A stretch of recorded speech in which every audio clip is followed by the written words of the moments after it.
I had experience with. So I thought an hour and a half.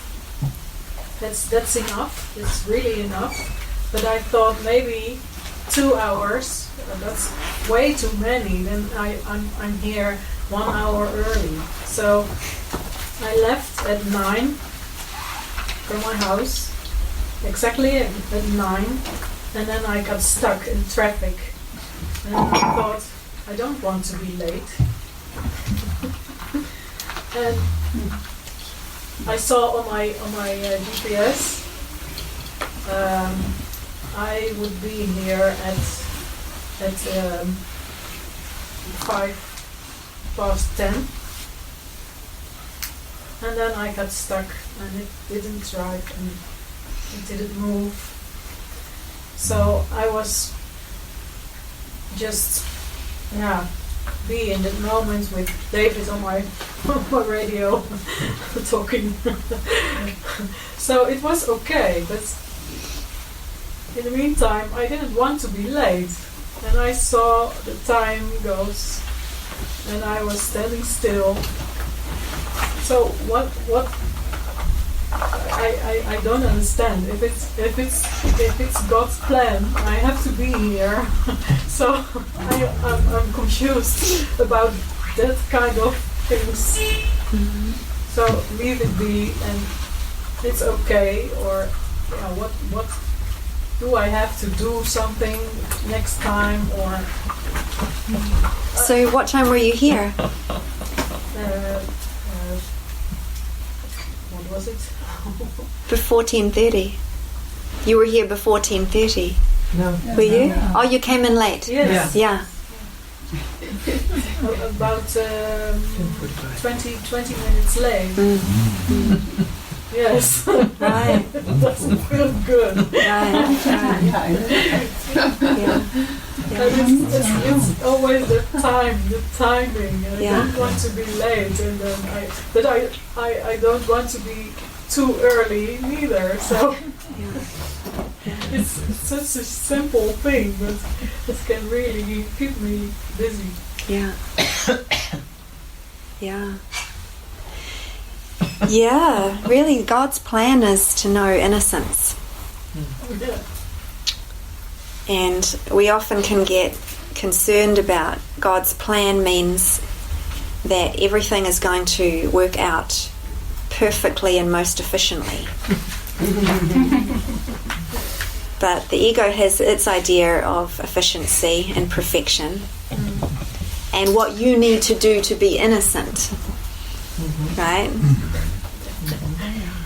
Whereas God's plan is different. God's plan is through forgiveness.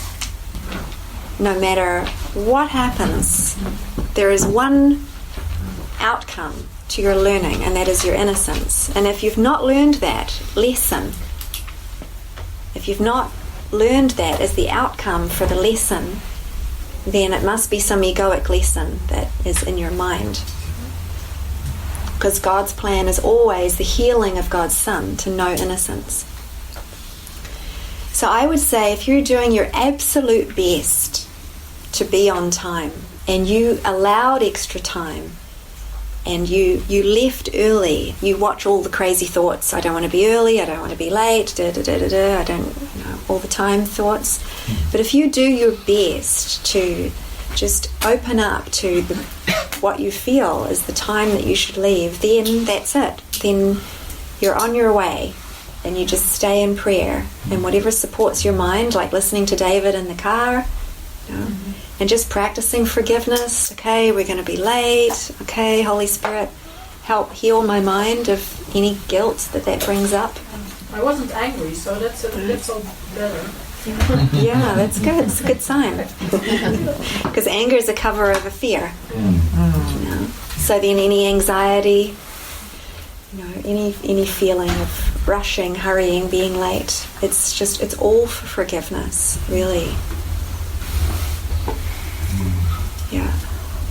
So I just join you in that, knowing that that's the true lesson.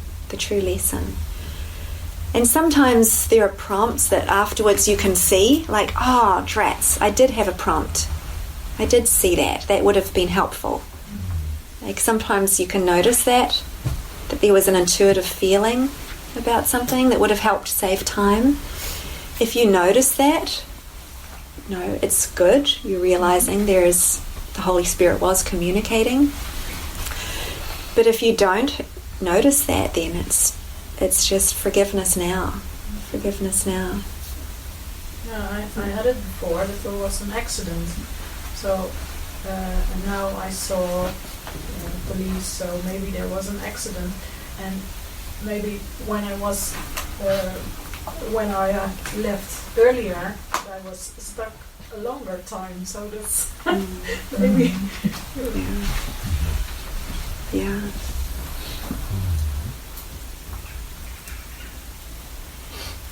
Yeah, the Francis, many of you probably know, has made this documentary called Take Me Home.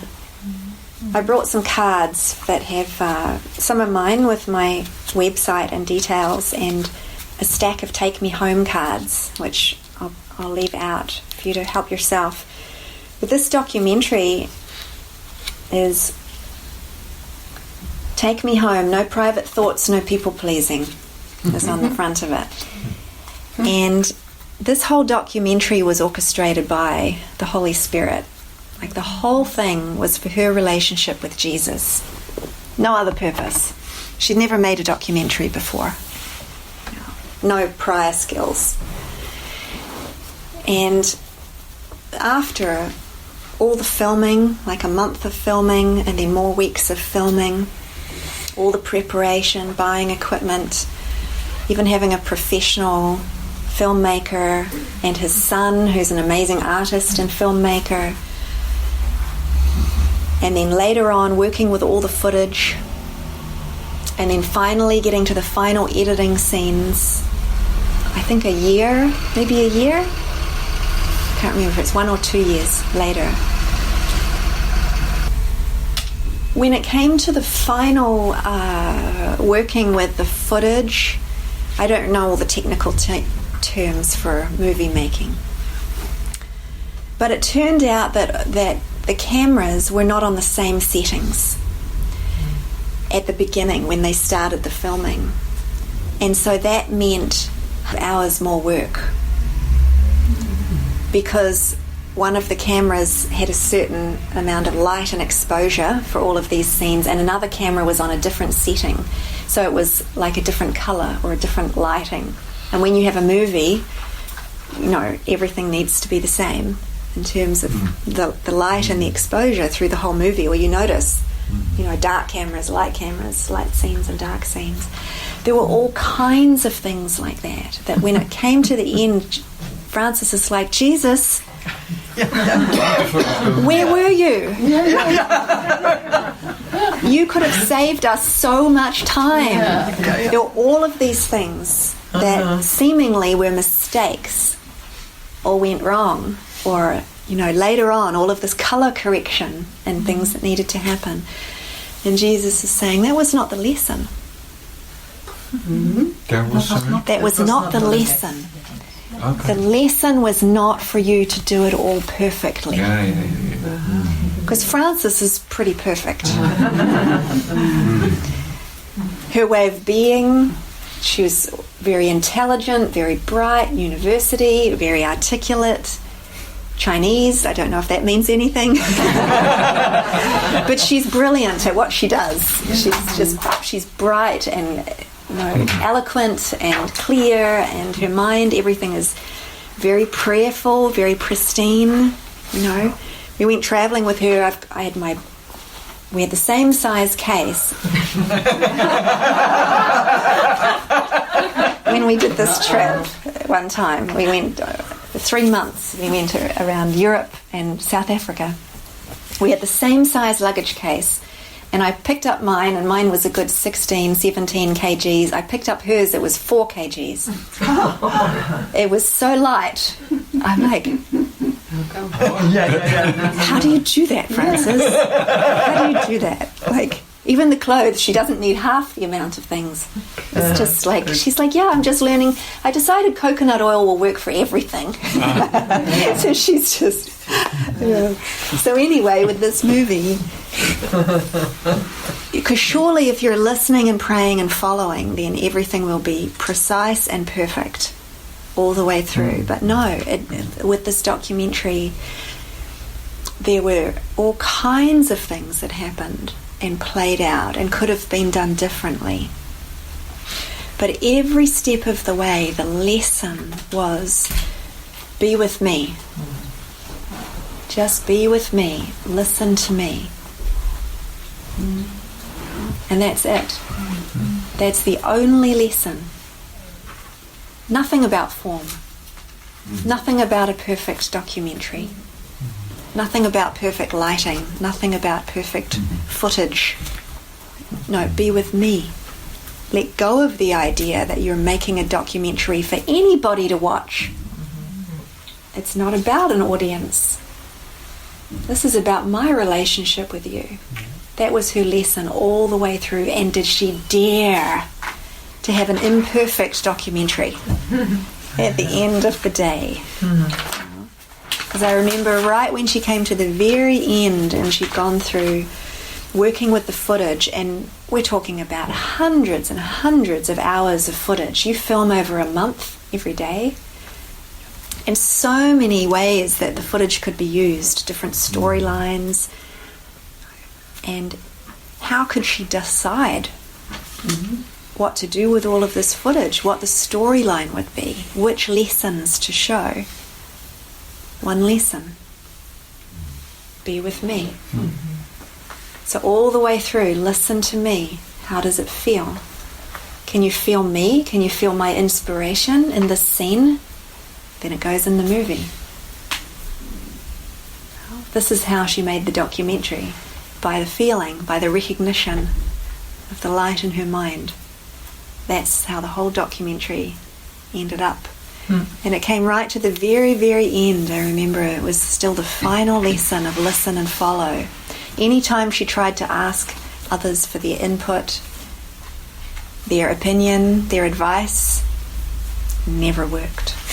She had to redo any suggestions that she took from others, because that was not the lesson.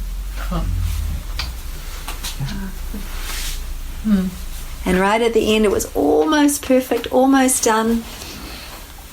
And there was something that was slightly out of sync that only she would notice. She's like, can I please do it one more time? No. Yes, I know. It's done. She's like, okay. And believe me, if you watch this documentary, it is beyond perfect. It is just, yeah, it's grace. It's grace in action. It is true perfection. It is the perfection that we all truly desire, the presence of the Spirit.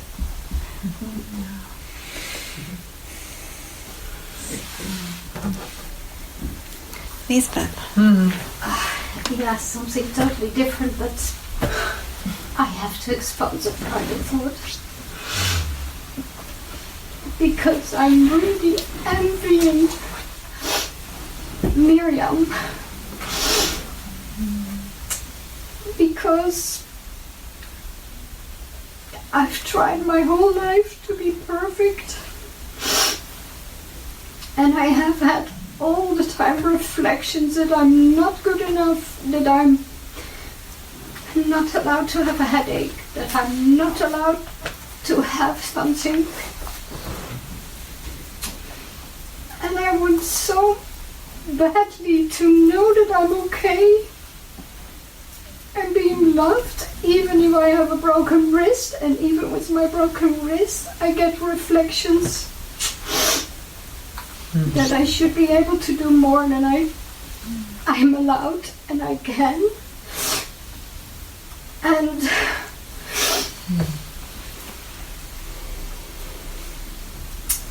it's really my prayer to know that I'm okay, that I'm worthy, that I don't have to fake that I'm I'm not having a headache or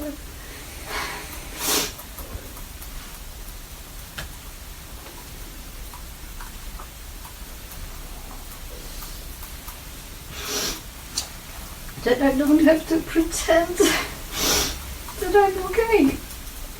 I want to know that I'm okay.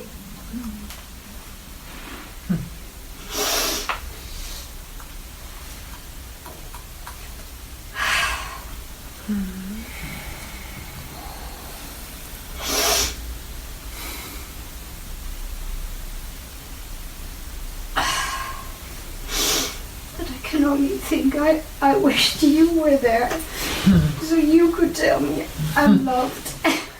Though I have a broken wrist.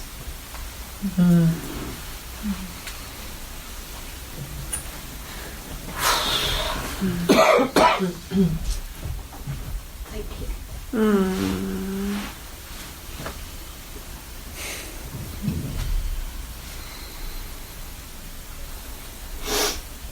Oh, thank you, Lisbeth.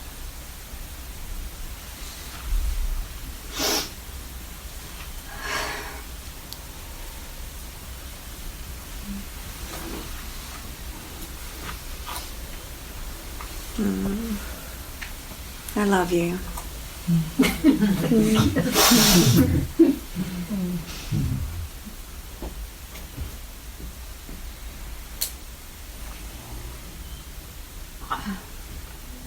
Just think of me giving you a hug anytime.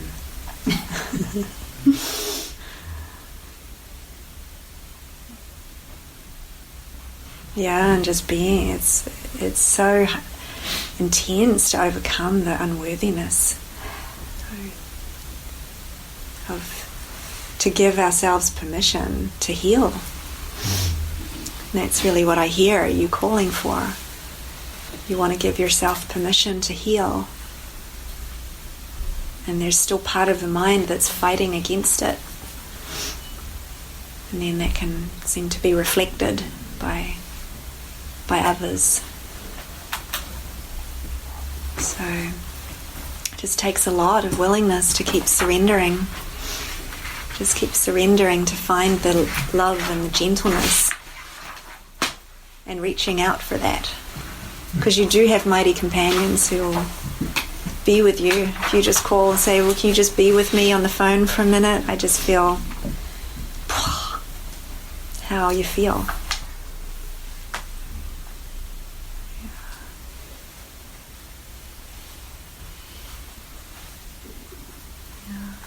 So I just join you. I know there's no accidents in God's plan. It's like all for the healing. And maybe even now it's slowing down a little bit. You're saying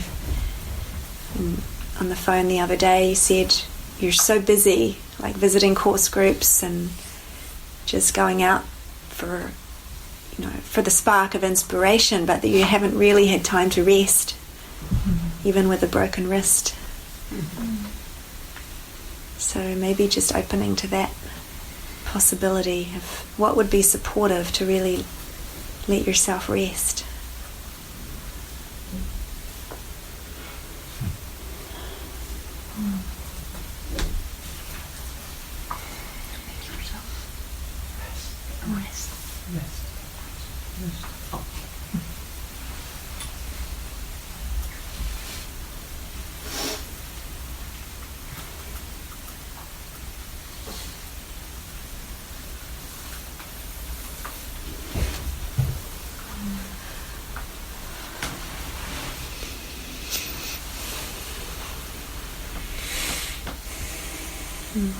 But I was a tough nut to crack too. And it took 2 broken wrists and a head injury, brain damage, to stop me. And then a second head injury. So you don't need to do that.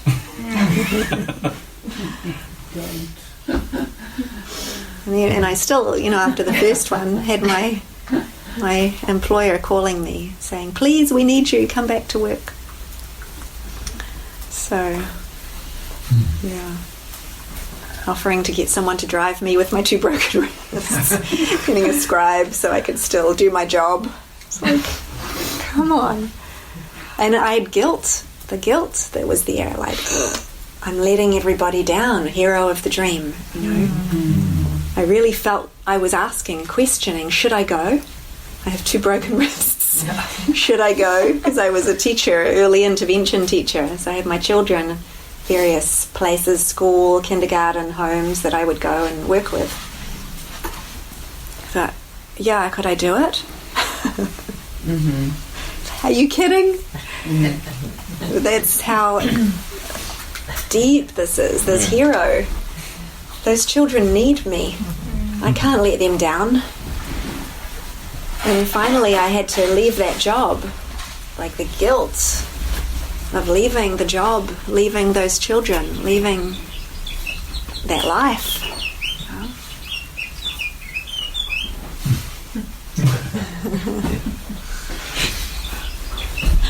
Yeah. I didn't think I was irreplaceable, that's for sure. No way. I am necessary. Nobody can do it like me.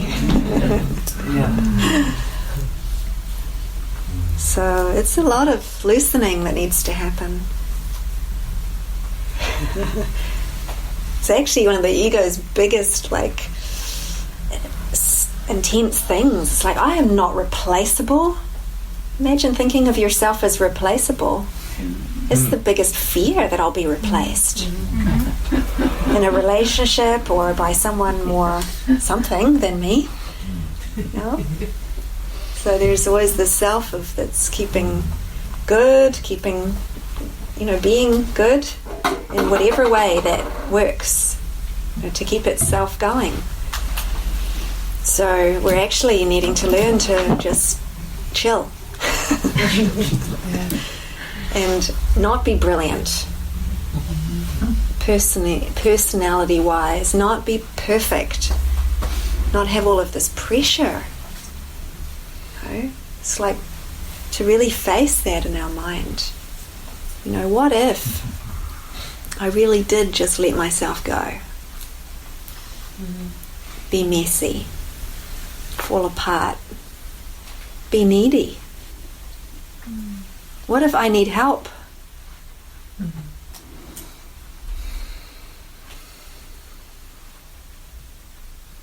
What if I need to be loved? What if I need to be taken care of?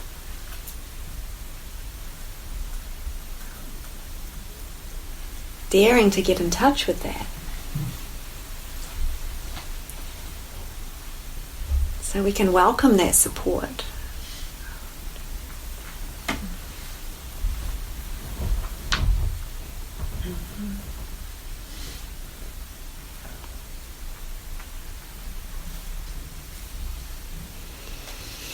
So I'm with you, Lisbeth.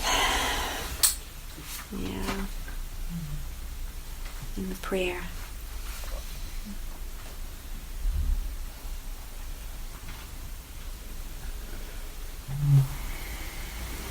It can be your daily prayer. Show me that I'm loved. Remind me that I'm loved.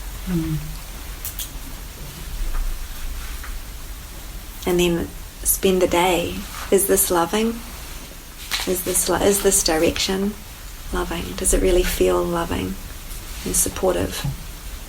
If that's really your call right now, to know it, then you have to put it first.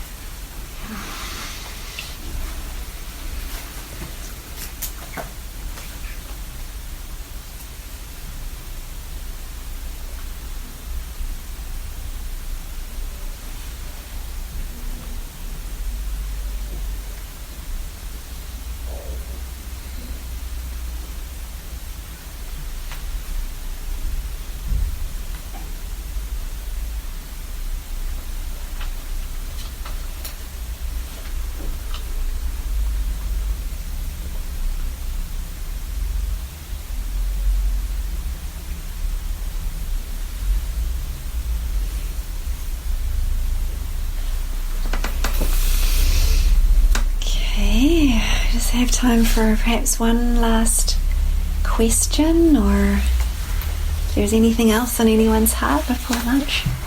I'm familiar with the of feeling not loved, not being okay. Similar as he said. I can ask myself, when I'm having this mood, is this love? And part of me says no, but a bigger part says, is het liefde? Nee. Is so angry that it shouts louder than the little voice, is this love? The big voice shout,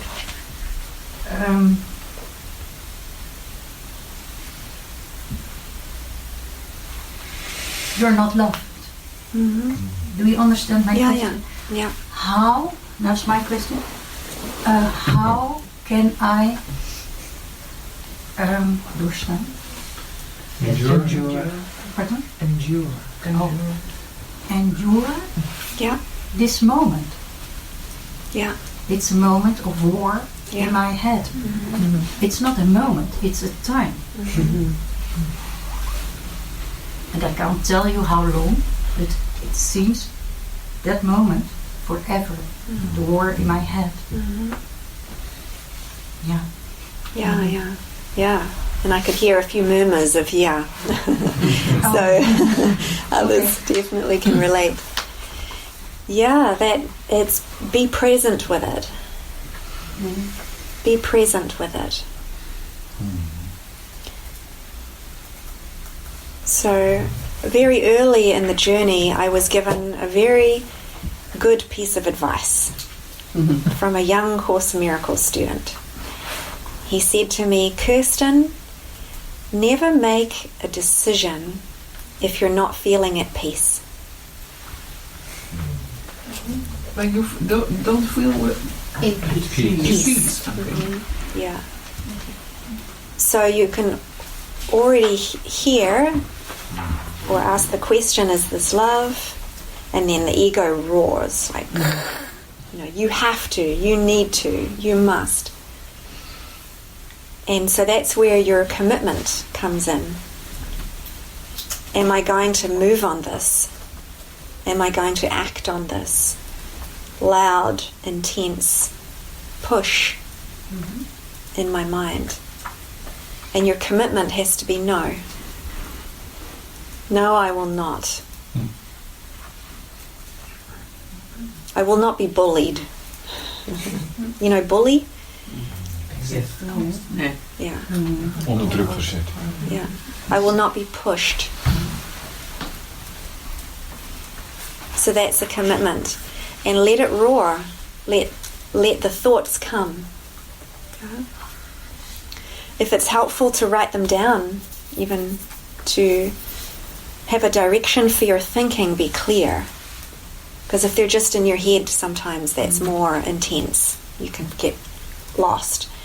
But even to write them down, if you can, if you have space, is like a way of choosing. I'm going to put these thoughts out there, get them out of my head and onto paper as part of my desire to let them go, have them healed, give them to the Spirit. And then you can even start with inquiry. So, here are my thoughts, Holy Spirit, and write the thoughts. And you can ask questions then. What is the anger? What do I really believe? And again, just see what comes.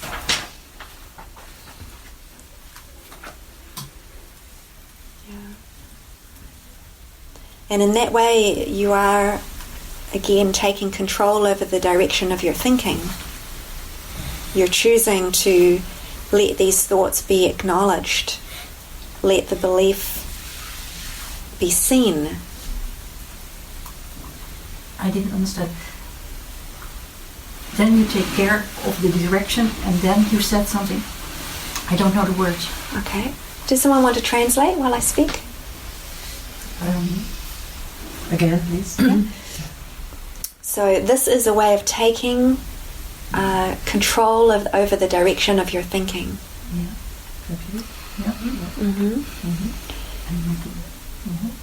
By writing down the thoughts or seeing the beliefs. Then you're raising them into conscious awareness where you can look upon them. Yeah. Very important. Yes. Yeah. And when you're looking upon them rather than being in them, guess who's looking with you? A little bit of space is there for the Holy Spirit to be invited to look with you.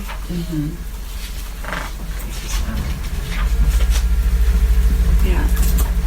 And you begin to disidentify. You start to disidentify. There's coffee beans. Thank you. You're welcome. I got the answer. Good. Oh, I did understand the answer. I did. Great.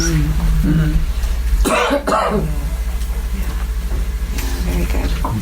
So in the moment there's a fire. It's like fire. Yeah. You know, when the ego's roaring, it's so intense in that moment. But the most important thing is to say, okay, there's a fire. Like, I'm not going to run around on fire. That doesn't help. It's like, okay, Holy Spirit, be here with me. Help me. Be here with me. Like, let the fire roar. It's like if there's flames and fire, it's like you can't, in that moment, like, put your hands on it, try to stop the fire. But as you pull back and you look upon it, it's like you're able to, you're no longer the fuel in the fire. You're able to pull back and let it dissipate.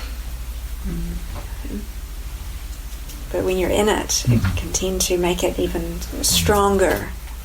It's like you're fueling the fire by being in it, caught in it.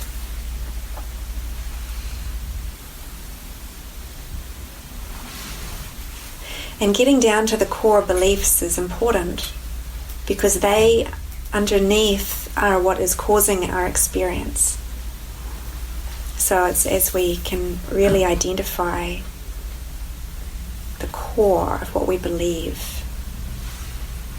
Because our emotions, you know, they're coming from what is deeper in the mind. If we believe something egoic, the emotion will be fear, will be anger, because there's defense. Part of a defense. So as we drop down beneath the emotion to what do I believe? What do I believe? What is going on here? Help me see. You can feel the difference. Like, I'm scared, I'm afraid. There's a weakness. There's a panic. Like when you're in that. But when you start to go, yeah, what do I believe here? You're taking control over the direction of your thinking. Yeah, help me, Holy Spirit. Show me, what do I believe right now? And let yourself see. It's a way of really dissipating that intensity of the ego.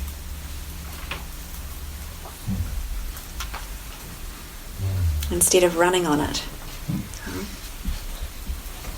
Living in it. And then that becomes normal. It becomes more and more familiar to be coming from a place of peace.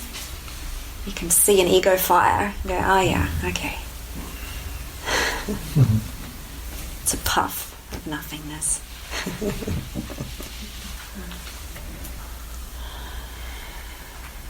Okay.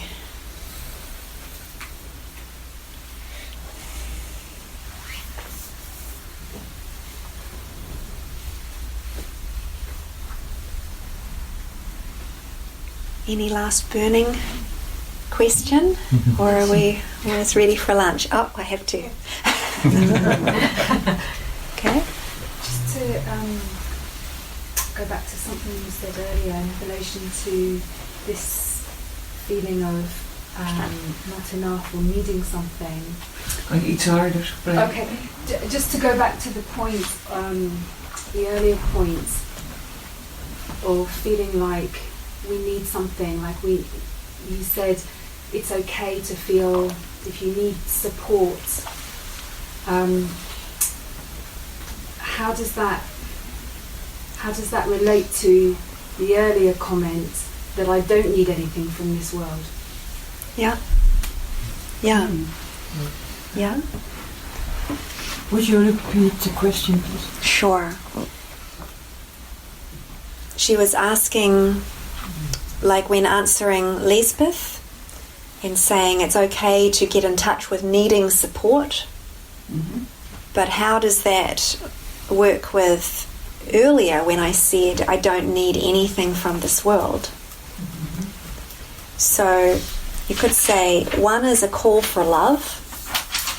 Like when there's a call for love, then, and there is a need, like if you feel like you're calling for love, there's emotion, there's it's important to be open to the help and the support. Is the same both sides, whether you're in the strength of the spirit or you feel like you need help, you're hurting. And help, do you mean from spirit? Yeah. Help from spirit. Help from spirit. Not help in terms of the world. I need help from something in the world. It's all help from the spirit, but how does the spirit help us? Is the question. The spirit helps us through the things of the world. The spirit is using everything of the world to help us wake up. The original purpose for this world was the ego's purpose, was just a distraction, to distract away from God, and then to keep our mind guilty and busy and feeling responsible for trying to correct this big mistake. You know, this big projection of this belief I could separate from God. So then your mind is occupied with trying to fix it, heal it, you know, love it, care for it. And now we're giving it the purpose of healing. So the Holy Spirit, we believe in the world. We believe we're a person in the world. We believe in brothers and sisters and mighty companions and relatives and cats and dogs and trees and weather and taking walks, riding bikes. We believe in all of this, right? So the Holy Spirit can use it. The Holy Spirit meets the mind where it believes it is to help it wake up. Otherwise, if it was just as simple as a voice coming saying God is, it'd be done. But it takes a little more than that. A little more help is needed. Even reading through this book, you might read through to the end of this book and practice every workbook lesson and still feel like you need help. I think everyone can relate to that. So the Holy Spirit is still using this book to reach our mind, to help us wake up if we're still drawn to using it. Like Miriam was calling forth help, you know, like before I left to come, I'm staying at Anya's now and then heading off down south, and in a little voice she said, do you think you could leave me some food? Of course. I went out and did some grocery shopping and brought yogurt and some things so that she has food in the house before I left. So she was asking for support in a practical way. So, and part of the lesson, as we're actually loosening from being Mr. I can do everything or Mrs. I can do everything, you know, to learning actually I'm a child of God. I need help from God. I need help from a guide who knows. There are many times where we're going to have the opportunity to ask for help from others, and it's an undoing of pride.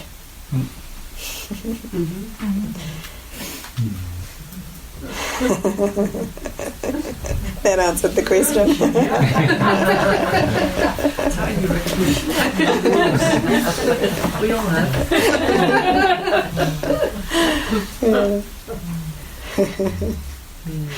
Yeah. And you face vulnerability when you have to ask for help. You face trusting. You face trusting. You have to trust when you ask for help. And accept when it comes. Yeah, and to dare to accept it. It's like a washing away of this self-concept that's like layers of defense and protection against love.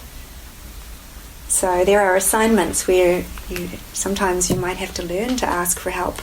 Some people push it off and push it off and push it off until their last week of life, and then they're like, okay, I need help. Finally, and the family sweep around and say, finally, you let me love you. And this strong personality type turns into a little child and has heart-opening miracles, maybe not till the last week of life, but we're actually going to dare to open to that earlier in life.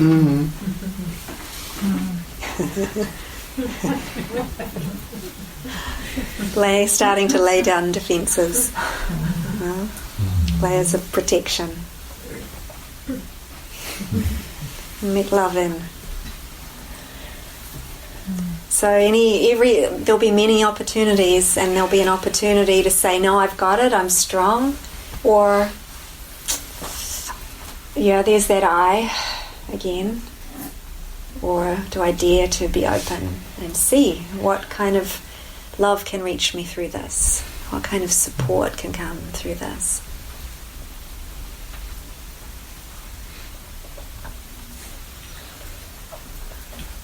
Yeah, this really touched me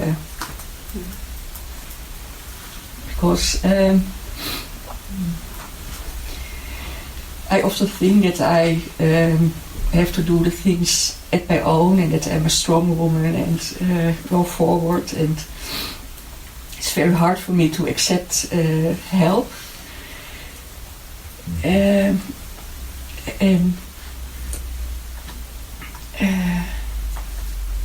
when you said it from the last week of your life, that touched me, because I learned from my son, who died 2 months ago. He could really accept my care and my love, and now I thought, okay, he was a real mirror for me to accept the love and help, not only from people but also from God. That's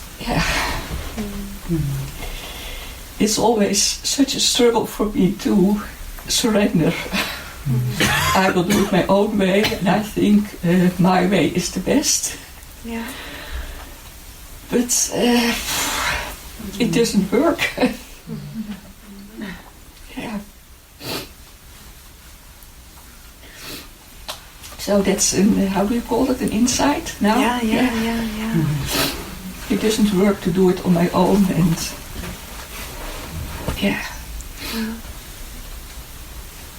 and I don't want to wait till I'm 80 to ask for help.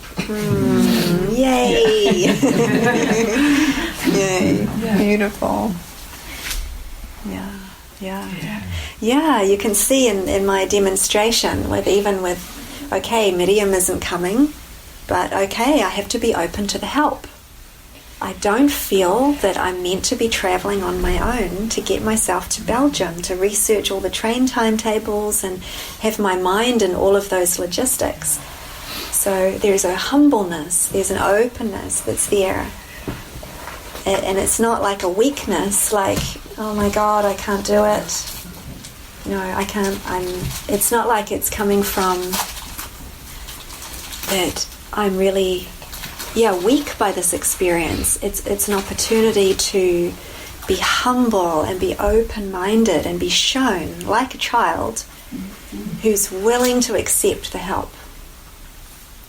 and then see what the offers are that come, and then when Ignatius came and the train timetable was given, and then so much support, so much love, and there's so much openness that I have to be helped and supported and cared for and loved, that it just comes naturally. Like, people hear what would be helpful to support me, because there's such an open invitation from me to be supported. No, I'm like, sure, sure. Like, this is, it's an open invitation. Yeah, so we all have to, but it was so hard. Like, when I was very little, apparently my first 2 words were me do.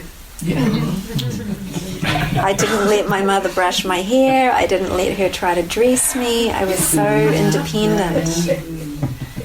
So when I finally had 2 broken wrists, and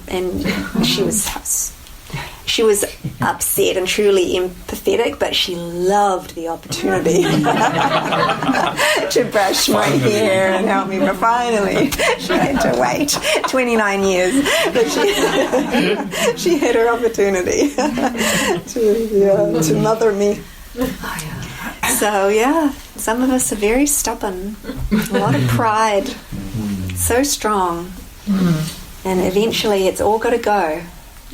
To be open, to be receptive, to be allowing, and then to let this love then be through us, be used through us. Yeah. So, thank you. Yes, I had the question. You told that there was a student, and he said that you to never ask someone if he was happy, or what did you tell? Not in peace. In peace. In peace, yes. Yes.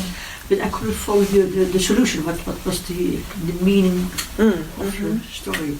No, of this voorval. Well, the student has told you that.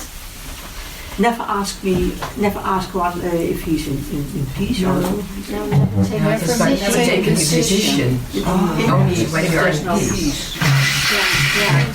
He said to me, because at that time I was going through a lot of doubt and healing emotions, thinking maybe this is maybe I don't want this journey to God. Maybe I'll just go home to New Zealand and live a happy life.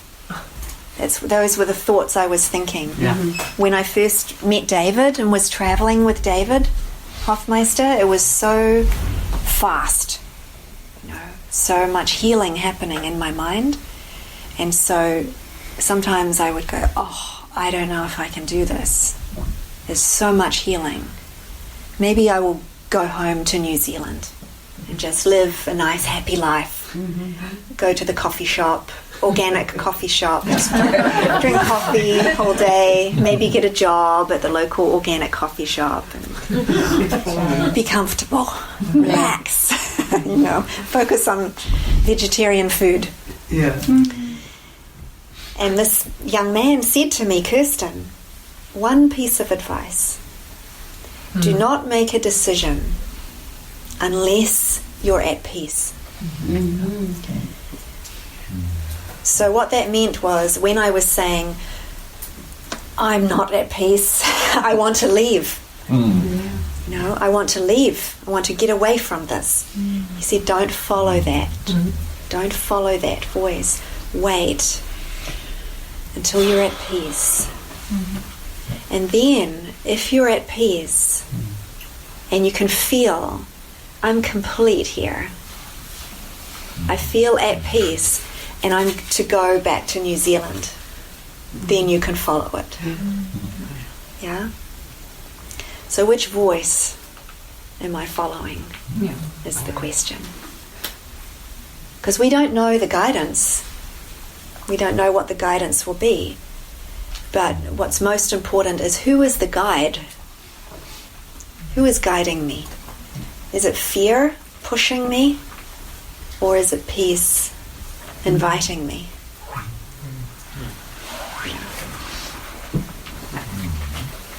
Thank Thank you. Een tegeltje van. Thank you.